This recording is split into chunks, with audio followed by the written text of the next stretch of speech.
Hello, everyone. Thanks so much for logging on to CBSColorado.com and CBS News Colorado. We are back here in the sports office with sports anchor Romi Bean, talking what else? Broncos playoffs, of course. Romi, I want to start with this. How do you feel about this team heading into the playoffs? You know, I feel that this team is really confident, and they should be confident, primarily because they have a championship caliber defense. This is the kind of defense. They've won so many one-score wins. I know it's been so frustrating, but this defense has set themselves up to win in the postseason, because that's how you win in the postseason. It's going to be a lot of one-score games. As far as the offense, the question is, which version of Bo Nix are you going to get? But Bo Nix has proven that in those fourth quarters when they need him most, he can be incredibly clutch. So if you get clutch Bo Nix, you get good Marvin Mims making returns, you get good defense, there's a lot of reasons to feel good about the Denver Broncos. I know you're high on the defense. What is your biggest concern with this team entering the postseason? You know, I think the biggest thing is the run game. Missing J.K. Dobbins, he's still the team's leading rusher. He's just a difference maker. R.J. Harvey has certainly come along a lot, but you feel the absence and you feel how much more pressure and how much more weight goes onto Bo Nix's shoulders. He's leading the league in passing attempts as the season comes to an end. So that really is the biggest thing. The Broncos have found ways to win without J.K., but that certainly feels like the biggest missing piece. A lot of the build-up to the postseason was talk about the number one seed for the bye, talk about the number one seed for home field advantage throughout the playoffs.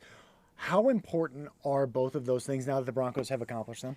Incredibly important. I think it's been really interesting talking to the players about what they value most about that first round bye. A lot of them say the rest. It's huge. The Broncos have stayed remarkably healthy this year, but there are guys that are banged up. We saw Garrett Bowles go down in Week 18. He went back in the game, but for him to have a week off, things like that are incredibly important. Just to have your body feel rested is huge. Plus, you look at the percentages, and teams that get a bye have such a greater percentage. You only have to win 2 games to go to the Super Bowl. You only got to win 2. You don't got to win 3. And all of them are here at Mile High. And every single player talks about the advantage. There's the fan advantage. There's the crowd advantage. They are so loud, start to finish. And Sean Payton does a great job of egging on the fans and making sure that they answer the bell, and they're very loud. Chargers had to burn a timeout on their 3rd play of the game last week, and that wasn't even a playoff game, right? So that's a big advantage, but the altitude is a huge advantage. I talked to Adam Troutman about it, and he said they see it. They see it at points in games. They saw it at a significant point in the Packers game that the guys were just cooked. They went on a touchdown drive. Broncos really took over from there. They see it happen to the guys. They can see that you can really start to wear down teams. So you have the advantage of the crowd, of being at home, and not having to travel hotel, but you have the elements, which nobody else has. So it's an advantage that no other team has when it comes to home field advantage. All right, so we brought out the very fancy technology here back in the sports office, the old school whiteboard here as we take a look at the AFC playoff bracket. And Romi, this is interesting because the Broncos, they don't know who they're going to play. It could be Pittsburgh, it could be Houston, it could be Buffalo, it could be the Chargers. How do you see the first round of the playoffs at least shaking out? Yeah, this is absolutely fantastic. Right now, I would say if I had to put my money on it, I feel like they're going to end up playing Houston. That's what feels most likely. But you can never count out Josh Allen. You can never count out the Buffalo Bills. This is, I think, the matchup to watch, which happens to be on CBS, by the way. But Jacksonville has gotten better and better. We saw them just a few weeks ago here in Denver. They're a tremendous team. They're very well-rounded. You can never count out, like I said, Josh Allen. They've got issues on defense. They've got issues, but a clutch quarterback like that. This also feels like, let's be real, does this not feel like this is Josh Allen's window, or we're entering Dan Marino territory? Yes. No Patrick Mahomes, no Joe Burrow. You got the next crop of young quarterbacks coming up: Bo Nix, Caleb Williams, Drake May. It feels like this is the Josh Allen window. There's got to be a tremendous amount of pressure on him. All of the speed bumps, all the hurdles that have been in Josh Allen's way, at least typically in the last couple of years, are now gone because those teams are not in the playoffs. So I do think that's interesting.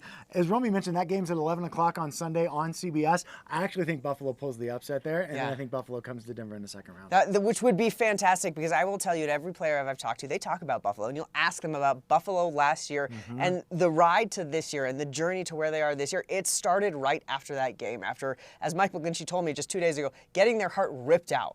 And that was when it started. And Sean Payton said they felt like from that moment they knew they had something special. So I think to get revenge on Buffalo, that's something the Broncos would want. I know they want to see Jacksonville again. Yeah. Garrett Bowles told me, man, we want to see that. We want to see that small market team again. I know they want to see them. Houston, they beat Houston. They should feel good about that. Pittsburgh, you should feel good about Pittsburgh.